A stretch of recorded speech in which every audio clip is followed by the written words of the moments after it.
Army దాడులు జరిపిన స్థావరాల్లో ముజఫరాబాద్లోని షవాయ్ నల్లాహ్ ఒకటి. పాక్ ఆక్రమిత కశ్మీర్లోని తంగ్దన్ సెక్టార్లో సరిహద్దుకు 30 కిలోమీటర్ల పరిధిలో షవాయ్ లష్కరే క్యాంపు ఉంది. ఈ ముఠాకు కీలకమైన క్యాంప్ ఇది. ఇక్కడే లష్కరే కేడర్ నియామకాలు, శిక్షణ వంటివి చేపడుతున్నారు.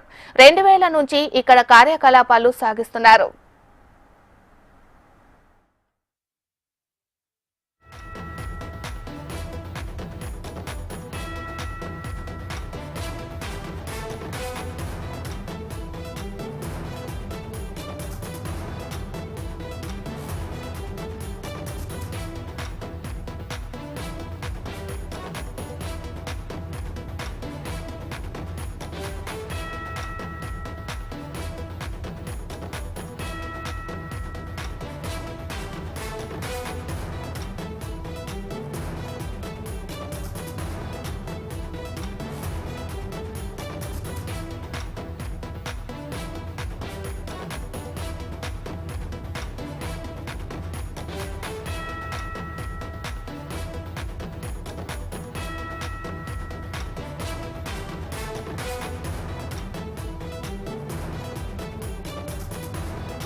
బర్నాలలోని మల్కాజ్ అహ్లే హాదీద్ ఉగ్రస్థావరం ఇది. లష్కరే తోయిబా క్యాంపు, పోంచు, రాజౌరి, రియాసీ సెక్టార్లలోని లష్కరే ఉగ్రవాదులు ఆయుధాలను పంపించేందుకు దీన్ని వినియోగిస్తున్నట్లు సమాచారం.